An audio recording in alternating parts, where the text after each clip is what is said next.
but only those men which have not the seal of God in their forehead. So here, we see this imagery here of, I believe, Lucifer falling from heaven. Remember, he is the fallen angel. How art thou fallen from heaven? He is falling from heaven. He is represented as a star. Stars are angels in the Bible. He falls from heaven. He has the key given to him. He didn't steal it. Who is it that had the key before him? It was Jesus Christ. He's the one that owns the keys to hell and death. And so he is given the key, he falls from heaven, he unlocks the pit, and out of this pit comes this demonic horde.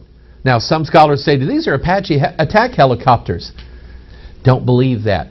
Let's believe the Bible. I guarantee you, you'll get more enlightenment by following the Bible than you will following Apache attack helicopters. Okay? Even if black helicopters are swarming around our secret broadcast compound right now at 1233 American Legion Drive, Festus, Missouri, let's focus on what's coming out of this pit and what the Bible says about it. So here they're given power as the scorpions of the earth have power. And then look at Revelation chapter 9. Verse 10, it said they had tails like unto scorpions. I'm going to stop right here because I like this. And I want you to think about this for a minute. The last part of the book of Mark, chapter 16, verses 9 through, I think it's 21. By the way, those verses are missing out of a lot of Bibles. Now they'll print them in like in the NIV and the Message Bible and things like that, but they'll put a note on there that says we don't think these verses belong in here. It's interesting that they say that because it's in those verses where Jesus is giving final instructions to his disciples, and he tells them, he said, you shall tread on scorpions. You'll have power over the enemy. So it's just amazing that they want to take these verses out of the Bible. I think there's something wrong with that.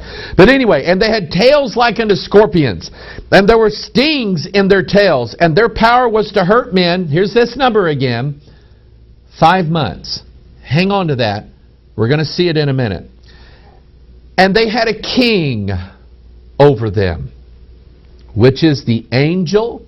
Now get this now. He is an angel. It is the angel of the bottomless pit.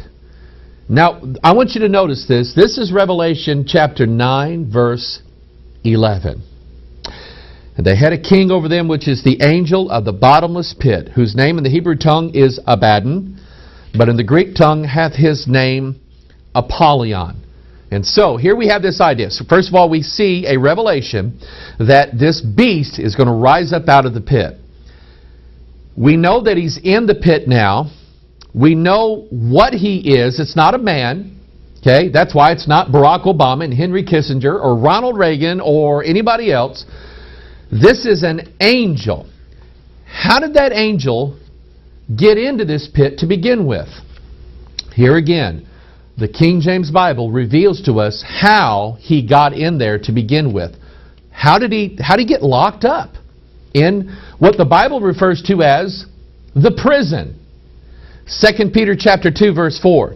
For if God spared not the angels that sinned, but cast them down to hell, and delivered them into chains of darkness to be reserved unto judgment. Jude says almost the identical thing. And the angels which kept not their first estate, but left their own habitation, he hath reserved in everlasting chains under darkness, under the judgment of the great day.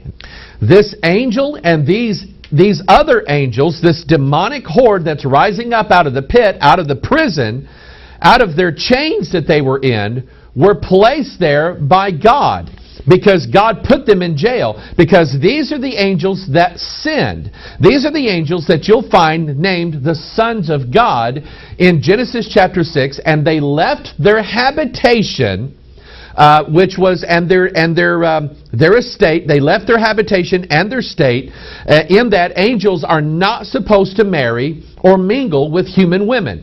But that is exactly what happened in Genesis chapter 6. And so they did this thing, and God cast them into prison, and they've been held there all of this time, buried in the abode of the dead, the grave, the pit, the prison, the abyss, the bottomless pit, under the sea. I want you to get all of this imagery here.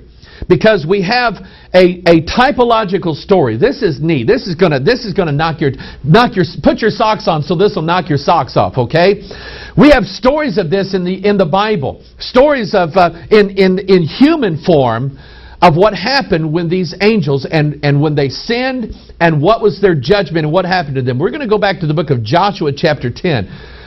If you can hear the excitement in my voice and see my mannerisms today, this was what I'm going to show you later. Some of this stuff I've known for years, and God is just piecing it together today. I came in this morning not really planning on doing anything, and God put this thing together for me in about 3 hours, and I'm giving it to you today. Joshua chapter 10. Joshua is fighting the battles for the promised land. Okay? The promised land is a picture of heaven. And some say, well, the promised land is really not heaven because there are no wars in heaven. Yes, there is. Revelation chapter 12, we'll see it in a minute. Okay? But here is Joshua, and he's fighting the wars for the promised land in Joshua chapter 10. You remember this day when the sun stood still and the moon did not move, so it lengthened the day so that Joshua could kill his enemies? Notice what the Bible says about these enemies. Joshua chapter 10 verse 14, and there was no day like that before it or after it, that the Lord hearkened unto the voice of a man, for the Lord fought for Israel. And Joshua returned, and all Israel with him, unto the camp to Gilgal. But these 5 kings, remember the 5th trumpet, remember the 5 months, these 5 kings fled and hid themselves in a cave at Makkedah. And it was told Joshua, saying, the 5 kings are found hid in a cave at Makkedah. So I want you to think of things that are below the ground, underground.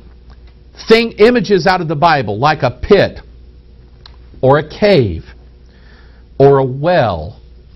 Think of these images in the Bible as we move on. Now, Joshua chapter 10 verse 18, the Bible says, and Joshua said, roll great stones upon the mouth of the cave and set men by it for to keep them. So here we have this, again, this imagery.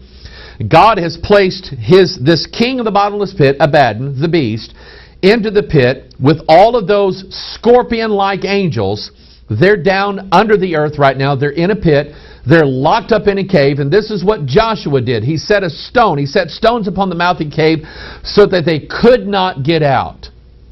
But look what happens in Joshua chapter 10, and I like this, verse 22. Did you know the number 22 is the number for revelation, or things being opened up, or things being revealed? How many chapters in the book of Revelation? There's 22 there. It's a revealing. Now watch this. God's going to reveal something to you. Joshua chapter 10 verse 22. Then Joshua said, open the mouth of the cave and bring out those 5 kings unto me out of the cave. And they did so and brought forth those 5 kings unto him out of the mouth of the cave. By the way, now we're in verse 23. 23 has everything to do with the number of chromosomes where our DNA is stored. You need to watch that video again so you understand the number 23.